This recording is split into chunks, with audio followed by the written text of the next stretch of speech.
नमस्कार. सर्वप्रथम आषाढी एकादशीच्या सर्वांना खूप खूप शुभेच्छा. आज आषाढी एकादशी.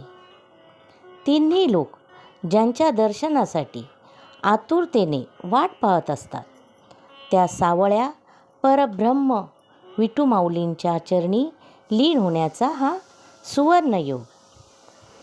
संत ज्ञानेश्वर माऊलींनी ज्या भागवत धर्माची पताका खांद्यावर घेऊन वारीची सुंदर परंपरा सुरू केली, त्या वारीचा हा परमोच्च बिंदू म्हणजेच आषाढी एकादशी.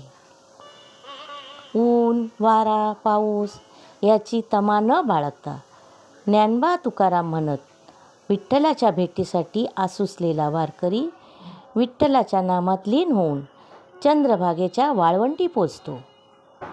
त्याच भावनेने भारावून जाऊन आपणही या भक्तिरसात तल्लीन होऊया. विठ्ठल विठ्ठल जय हरी विठ्ठल, ज्ञानोबा माऊली तुकाराम. पंढरीच्या पांडुरंगाला वंदन करून आजच्या या पवित्र आषाढी एकादशी निमित्त अभंग गायनाला सुरुवात करू. सन्माननीय बुवा श्री सुरेशजी सावंत अभंगाला सुरुवात करतील. धन्यवाद. नमस्कार. आज आम्ही आषाढी एकादशी निमित्त तुकोबा महाराजांचा अभंग सादर करीत आहोत.